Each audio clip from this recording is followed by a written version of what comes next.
Hi friends, welcome to KD service channel. இன்னைக்கு வந்து இது 2 ஃபேஸ் 3 ஃபேஸ் செட் பண்ணியிருக்காங்க. இது வந்து 3 ஃபேஸில் மட்டும் ஓடலன்னு சொன்னாங்க. அதுதான் என்னன்னு பார்க்க போகிறேன். சரி வாங்க வீடியோக்குள்ளே போகலாம். வீடியோக்குள்ளே போய் என்னன்றது தெளிவாக காட்டுறேன்.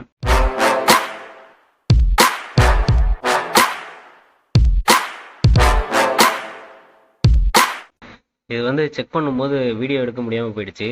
அதனால் நான் இப்போ என்ன ஃபால்ட்டு எப்படி செக் பண்ணேன்னு சொல்லிடுறேன். அதுக்கப்புறமா அதில் வந்து என்ன ஃபால்ட் ஆனதை மாற்றுறேன்னு சொல்லி பார்க்கலாம். இப்போ வந்து நான் வந்து போன உடனே பார்த்தேன், ஸ்டார்டரில் செக் பண்ணேன். முதல்ல 3 ஃபேஸில் 2 ஃபேஸ் தான் வந்துச்சு, ஒரு ஃபேஸ் வரல. சரி என்னடா அப்படின்னு சொல்லிட்டு ஃபியூஸ் கேரியரை பிடிங்கிட்டு ஃபியூஸ் கேரியரில் வந்து இன்னை செக் பண்ணேன். இன்னில் வந்து 440 வந்துச்சு 3 ஃபேஸுமே. சரி நான் அவுட்டை செக் பண்ணேன், அவுட்லேயும் 440 மூணுமே வந்துச்சு. ஆனால் ஸ்டார்டருக்கு மட்டும் வரல, ஒரு ஃபேஸ் மட்டும் வரல, 2 ஃபேஸ் மட்டும் தான் வந்துச்சு.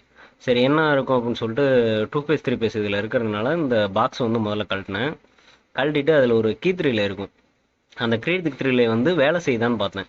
சுவிட்ச் அழுத்தி பார்த்தோன்னா வேலைலாம் செஞ்சுது, ஆனாலும் அவுட் ஆகலை. என்னடான்னு பார்த்தோம்னா அந்த கீ3 வந்து நல்லா டச் ஆகாததுனால இந்த பக்கம் வந்து வரல. ஆனால் கீ3 வந்து ஆன் ஆச்சு. அதை வந்து கீ3 வந்து இந்த பக்கம் செக் பண்ணதுக்கப்புறம் தான் அது எனக்கு தெரிஞ்சுது. சரி இப்போ நம்ம அந்த மூடியை கழட்டிட்டாச்சு. கழட்டிட்டு இப்போ நம்ம அதை கீ3 மாற்றலாம். மாற்றும் போது அதில் கனெக்ஷன் எப்படி இருக்குன்னு சொல்லி நான் உங்களுக்கு சொல்கிறேன். இப்போ பார்த்தீங்கன்னா இந்த புஷ் பட்டனில் வந்து இந்த 2 ப்ளூ கலர் ஒயர் இருக்குது பார்த்தீங்களா? இந்த 2 ப்ளூ கலர் ஒயரும் ஸ்டார்டர் வந்து ஆன் ஆகிறதுக்காக இங்கேருந்து அங்கே போகுது. இந்த புஷ் பட்டன் அழுத்தும் போதே ஆன் ஆகிடும். இந்த மஞ்சள் கலர் ரெண்டும் பார்த்தீங்கன்னா ஸ்டார்டிங் கெப்பாசிட்டரோடது. ஒன்று வந்து ரிலேக்கு போய்டும், ஒன்று வந்து பின்னாடி ஸ்டார்டிங் கெப்பாசிட்டர் போய்டும். இந்த சுவிட்ச் பார்த்தீங்கன்னா 12 வோல்ட் காயிலுக்காக வச்சுருக்கோம். அது எதுக்காகனா இடி மின்னல் வரும்போது ஹை வோல்டேஜ் வரும்போது அடி வாங்காமல் இருக்க, போடும்போது மட்டும் ஆன் பண்ணிக்கிற மாதிரி, மற்ற நேரத்தில் ஆஃப் பண்ணி வச்சுக்கிற மாதிரி காயில். அதுக்காக அதை யூஸ் பண்ணுறோம். இதில் வந்து பார்த்தீங்கன்னா இங்கே இதுதான் வந்து வராத லைன். இந்த ரிலேயில் வந்து இங்கே தான் கொடுக்கணும். இது வந்து கொடுத்துட்டீங்க அப்படின்னா ரிலே ஆன் பண்ணும்போது 3 ஃபேஸ் வந்து போகும். அந்த இதில் இருந்தது எடுத்து தான் அந்த சில்வர் சுவிட்சுக்கு வந்து சப்ளை கொடுத்துருக்கோம். இந்த மஞ்சள் கலர் ஒயர் சொன்னேன்ல ஸ்டார்டிங்கில் கொடுத்துருக்கு பாருங்கள், அதுதான் ஸ்டார்டிங் கண்டன்சரோட ஒயரு. மேலே கொடுத்துருக்கோம். கண்டன்சர் ஒயர் வந்து மேலே கொடுக்கணும், இது வராத லைன் கரண்ட் வந்து கீழே கொடுக்கணும். இப்போ நம்ம வராத லைன் கரண்ட் வந்த உடனே சுவிட்ச் ஆன் பண்ணோம் அப்படின்னா இது வந்து கீழே போய் உட்காரும் போது இங்கே கீழே வழியாக வந்து இந்த பாருங்க, இது எல்லாமே லூப் பண்ணியிருக்கிறது. எதுக்காக கம்பி போட்டு லூப் பண்ணியிருக்கோன்னா வந்து 2 பக்கமும் சப்ளை வேணா போகணும், நல்லா இருக்கணும்னு சொல்லிட்டு. இந்த ப்ளூ கலர் ஒயர் தான் வந்து ஸ்டார்டருக்கு போயிடும் ஒரு லைனுக்கு பதில். கரண்ட் இல்லாதப்ப அந்த கண்டன்சர் வழியாக அந்த சப்ளை போயிடும். கரண்ட் இருக்கும்போது சப்ளை வந்து அதில் ஆன் ஆகி ரிலே வழியாக போயிடும் ஸ்டார்டருக்கு. பவர் இல்லாதப்போ மேலே இருந்து கண்டன்சர் சப்ளை போயிடும். அதுக்காக தான் இந்த ரிலே வந்து செட் பண்ணுறது. கரண்ட் வந்தால் கீழே இருக்கும், கரண்ட் வரலன்னா மேலே இருக்கும். கீழே இருந்தால் சப்ளை, மேலே இருந்தால் கண்டன்சர். அப்படி தான் வந்து இந்த ரிலே வந்து வேலை செய்யும். இந்த ரிலே வந்து நிறைய யூஸ்க்கு பண்ணலாம். நான் அது உங்களுக்கு சொல்கிறேன் வீடியோவில் நெக்ஸ்ட்டில். அந்த ரிலே வந்து எதுக்கு யூஸ் பண்ணலாம், எப்படிலாம் யூஸ் பண்ணலான்னு சொல்லி நான் உங்களுக்கு காட்டுறேன். இந்த 12 வோல்ட் காயில் வந்து இந்த ரிலே வேலை செய்கிறதுக்காக தான். அதுக்கு 12 வோல்ட் காயிலிருந்து டயோடு வச்சு ஏசி வந்து டிசியாக மாற்றி அந்த காயிலுக்கு வந்து சப்ளை கொடுக்கணும். அது வந்து டிசி காயில், அதனால் டிசியாக மாற்றணும் டயோடு. அதெல்லாம் வந்து கனெக்ஷன்லாம் நான் உங்களுக்கு காட்டுறேன். இப்போ இந்த ரிலேவை மட்டும் வேலை செய்யாத மட்டும் கழட்டிட்டு மாற்றிடலாம். இதில் இவ்வளோ தான். இந்த பக்கம் கருப்பு கலரில் இருக்குது பார்த்தீங்களா ரிலேயில்? ஒரு பக்கம் மஞ்சள் கலர், ஒரு பக்கம் கருப்பு கலர் இருக்குது பாருங்கள் மேலே. அந்த கருப்பு கலர் வந்து ரன்னிங்கோட ஒயர். இவ்வளோ தான் இதோட சப்ளை. இது ஒயரோட கனெக்ஷன் வந்து இவ்வளோ தான். இது ரொம்ப சிம்பிள் தான். புரியலைன்னா சொல்லுங்கள், நான் நெக்ஸ்ட் வீடியோவில் வந்து இன்னும் தெளிவாக வந்து ரிலேவை தனியாக வச்சு ஸ்டார்டர் இல்லாமல் தனியாக வச்சு ஒயர் எப்படி இப்படி கொடுக்கணும்னு சொல்லிட்டு ஒரு எக்ஸ்பெரிமெண்ட் மாதிரி தனியாக வச்சு பண்ணுறேன். இதில் பார்த்தீங்கன்னா இந்த நான் சொல்லியிருந்தேன் முன்னாடியே, மஞ்சள் கலர் வந்து நேராக வெளியிலேருந்து வந்து இங்கே மேலே கொடுத்துருக்கோம். இது வந்து புஷ் பட்டனில் வந்து கொடுக்கும்போது ஸ்டார்டிங் மட்டும் போகணுங்கிறதுக்காக. இந்த கருப்பு வந்து ரன்னிங்கு. நான் ஏற்கனவே சொன்னேன்ல, அதை வந்து காட்டல, அதனால் இப்போ காட்டிடுறேன். அவ்வளோதான் இதோட கனெக்ஷனு. இதை கழட்டிட்டு மாற்றிடலாம். இப்போ வந்து இந்த ரிலே எதுக்கு யூஸ் பண்ணலான்னு சொல்லிட்டு நான் உங்களுக்கு சொல்கிறேன். ஒரு ஐடியா தான். நான் வந்து இந்த மாதிரி யூஸ் பண்ணிக்கிட்டு இருக்கேன். அதனால் அந்த ஐடியா தான் நான் உங்களுக்கு சொல்கிறேன். அதை வந்து உங்களுக்கு புரியலைனாலும் சொல்லுங்கள், நான் வந்து அதை எக்ஸ்பெரிமெண்ட் மாதிரி பண்ணி எப்படி கனெக்ஷன் கொடுத்து எப்படி யூஸ் பண்ணலான்னு சொல்லி நான் உங்களுக்கு வீடியோ பண்ணி போடுறேன்.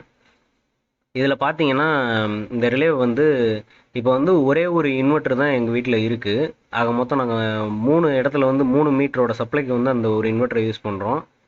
இப்போ பார்த்தீங்கன்னா நாங்கள் எந்த இதுக்குமே ஒவ்வொரு இதுக்குமே நாங்கள் தனியாக இழுத்து யூஸ் பண்ணி ஆகணும். ஏன்னா இப்போ நாங்கள் இந்த மீட்டரோட நியூட்ரல் எடுத்து அந்த மீட்டரோட மெயின் எடுத்து நாங்கள் யூஸ் பண்ணோம் அப்படின்னா 2 மீட்டருமே வந்து ஓடும்.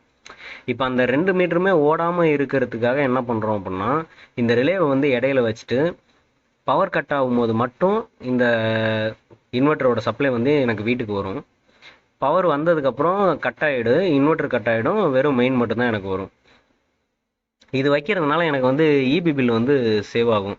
2 மீட்டருமே ஓடுறதுக்கு பதில் அட் டைமில் 1 மீட்டர் மட்டும்தான் ஓடும். இன்வெர்ட்டர் வந்து சார்ஜ் ஆகிட்டு தான் இருக்கும் ஒரே மீட்டரில். எங்களுக்கு வர சப்ளை வந்து நாங்கள் 2 இடத்துல வந்து 2 ரிலே வச்சு நாங்கள் அதை பிரிச்சுக்கிட்டோம். இப்போ நாங்கள் சப்ளை இருக்கும்போது எங்களுக்கு மீட்டர் ஆர்டினரியாக எப்பவும் போல் சப்ளையில் கரண்ட்டில் எங்களுக்கு ஓடும்.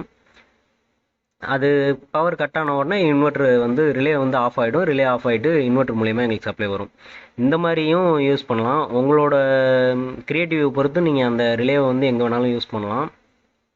இன்னொரு டைப்பில் எங்கே நாங்கள் யூஸ் பண்ணிடுவோம் அப்படின்னா, இப்போ வந்து நைட்டில் வந்து ஏசி போட்டு தூங்குறோம் அப்படின்னா, அந்த ஏசி வந்து பவர் கட் ஆன உடனே ஆஃப் ஆகிடும்ல. ஆஃப் ஆன உடனே இப்போ நம்ம ஏசி போடும்போது ஃபேன் போட்டு யூஸ் பண்ண மாட்டோம். அந்த ஃபேன் வந்து எழுந்திரிச்சு தான் ஆன் பண்ணுற மாதிரி இருக்கும் பவர் கட் ஆகிடுச்சுன்னா. இப்போ நீங்கள் இதில் வந்து இந்த ரிலேவை யூஸ் பண்ணி என்ன பண்ணலாம்னா, பவர் கட் ஆன உடனே ஃபேன் வந்து ஆட்டோமேட்டிக்காக ஆன் ஆகிற மாதிரி செட் பண்ணலாம். பவர் வந்தோடனே திரும்ப இது ஆஃப் ஆகிடும் ஆட்டோமேட்டிக்காக, ஏசி வந்து ஆன் ஆகிடும் ஆட்டோமேட்டிக்காக. இதை வந்து சிம்பிளாக செட் பண்ணிடலாம். இன்னும் வந்து வேறு எதுக்கும் யூஸ் பண்ண முடியுமா என்னன்னு யோசிச்சுட்ருக்கேன். யோசித்து சப்போஸ் ஐடியா கிடச்சிது அப்படின்னா நான் அதையும் உங்களுக்கு ஷேர் பண்ணுறேன். மேபி உங்களுக்கு ஏதாவது இந்த நான் சொன்னதை வச்சு புதுசாக உங்களுக்கு ஏதாவது ஒரு ஐடியா தோணுச்சுனாலும் கமெண்ட்டில் மெசேஜ் பண்ணுங்கள். நான் வந்து அதை தெரிஞ்சுக்கிறேன். இல்லை நீங்கள் உங்களால் பண்ண முடியலனாலும் நீங்கள் கேட்டிங்கன்னா அதை பற்றி நான் யோசித்து ஒரு வேளை அதை பண்ண முடியுமா என்னன்றதையும் எக்ஸ்பெரிமெண்ட் பண்ணி பார்த்துட்டு உங்களுக்கு நான் சொல்லுவேன். மேபி உங்களால் பண்ண முடியலனாலும் என்கிட்ட சொன்னீங்கன்னா கூட நான் பண்ணி பார்க்குறது கூட நான் ரெடி. சரி, ஓகே. நம்ம இதை வந்து ஃபுல்லாகவே ரிமூவ் பண்ணிவிட்டு திரும்ப வந்து மாட்டிக்கிட்டு இருக்கேன். மாட்டி முடிச்சுட்டு இப்போ வந்து மோட்ரு ஓடுதா என்னான்னு பார்த்துடலாம். இப்போ நான் வந்து இதை ஸ்கிப் பண்ணிவிட்டு டைரெக்டாக மோட்ரு ஓட்டி பார்க்குறது போயிடுறேன். ஏன்னா உங்களுக்கு எல்லா கனெக்ஷனும் சொல்லிட்டேன். மேபி கனெக்ஷன் புரியலை அப்படின்னா நீங்கள் வந்து மெசேஜ் பண்ணுங்கள். நான் வந்து உங்களுக்கு திரும்ப வந்து இதை எப்படி கனெக்ஷன் சொல்லி எந்த ஒரு பாக்ஸும் இல்லாமல் ஒன்றும் இல்லாமல் அப்படியே ஓப்பனாக வச்சு ஒயர் எந்தெந்த ஒயர் எங்கெங்கே கொடுக்குறேன்னு சொல்லி காமிக்கிறேன். சரி, ஓகே. நம்ம மோட்ரு ஓடுதா என்னன்னு முதல்ல பார்த்துடலாம். மோட்ரு பாருங்கள், இந்த புஷ் பட்டன்லேயே ஆன் பண்ணுறேன். ஆன் ஆகிடுச்சு. தண்ணி வந்து பார்த்தீங்கன்னா நல்லா வருது. 3 ஃபேஸ் ஓகேவாகிடுச்சு. சரி, நெக்ஸ்ட் வீடியோவில் மீட் பண்ணுவோம். ஓகே ஃப்ரெண்ட்ஸ், பாய்.